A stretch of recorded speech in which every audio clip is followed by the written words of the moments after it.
What up, Big Irish Juggalo?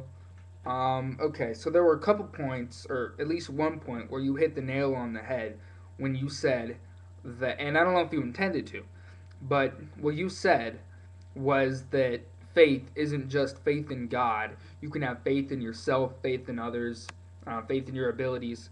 But the question is, how often do people substitute a faith in themselves or a faith in their abilities with a faith in God?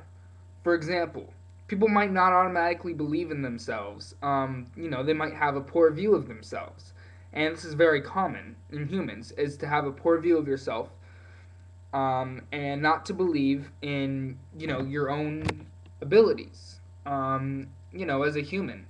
Sometimes it's because we've been um, taught that, and sometimes it's just because it's hard for us to really believe in our own abilities, seeing other people, and then it's hard to know how to get where they get. And a lot of us, myself included, view ourselves on a low level.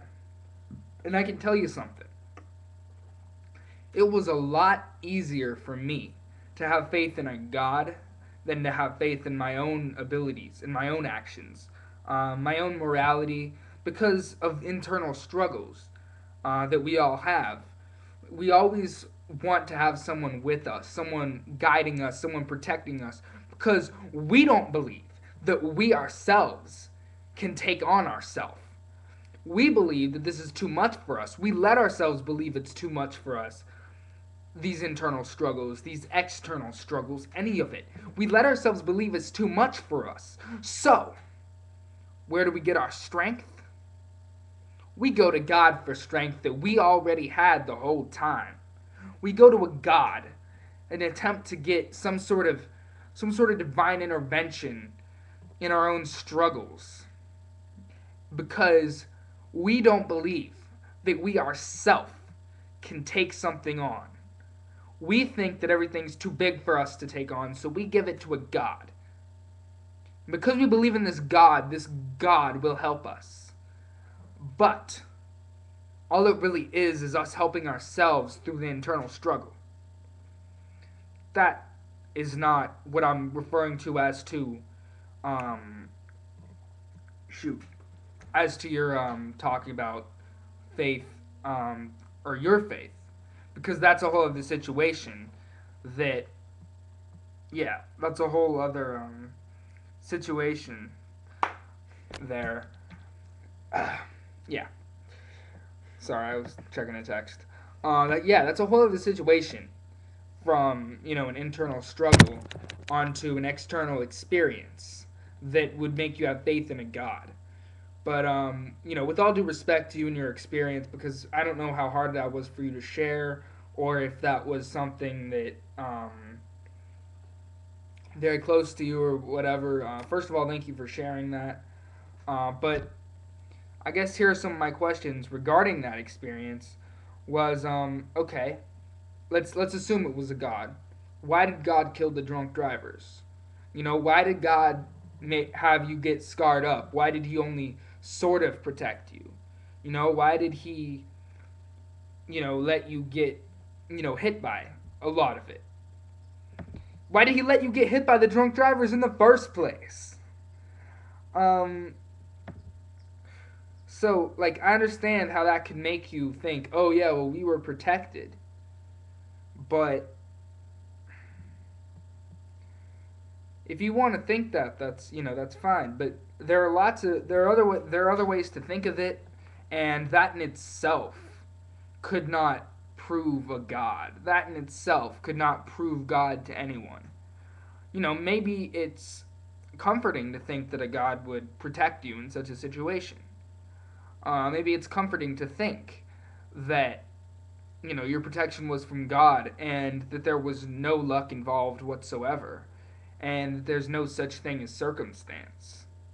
If that, I mean, and I understand some people get through life easier that way, it makes them happier. So you know what? If that's what you want to do, go for it.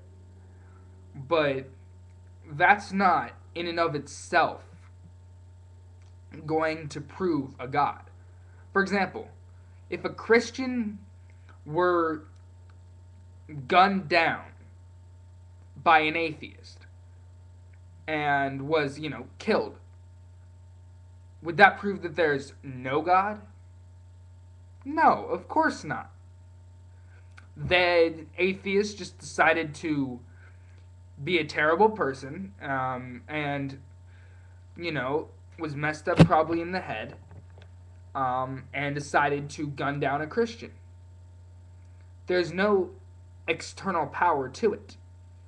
Some idiots decided to get drunk and get in the car, and the consequence was they hit a family in a car.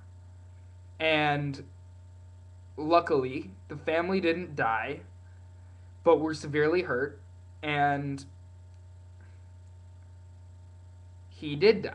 The drunk people did die. Why is that situation have any more of a external influence or a supernatural influence than any other situation? How come when something's good, we attribute it to God, but when something bad happens, we just say, something bad happened or God works mysteriously? All I'm telling you, my friend, is that God is a very well protected concept. And most of the good that people will receive from God, besides just a greater confidence in God, that will try to replace a confidence in themselves. Um, all that believing in God will get you is, for many people, a more positive outlook on life. To some people. Um, but that's not every situation. I'd like to consider myself a pretty positive-minded person. I like to consider myself a good person. I make mistakes, I have my issues, but I like to consider myself, I try to be helpful to people. I try to be kind to people. And I've had good things happen to me, and I've had bad things happen to me. But none of these I will attribute to a God. And if you want to attribute the good and bad in your life to a God, you know what? I'm not stopping you. But if you expect an atheist to take that as proof, and I know you weren't, but if you were to expect an atheist to take that as proof, they're not going to. So, yeah,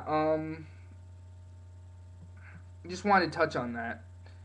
And yes, I do agree that faith in other people and faith in yourself are good things to have. When they're backed, faith in yourself is something you should always have. Faith in your own ability, not overconfidence, but yes, faith. But in other people, it needs to be more of a logical sort of faith, as in you have to base it on what you know and decide whether or not they're worth, having faith in. So, yeah. Much clown love. Peace out.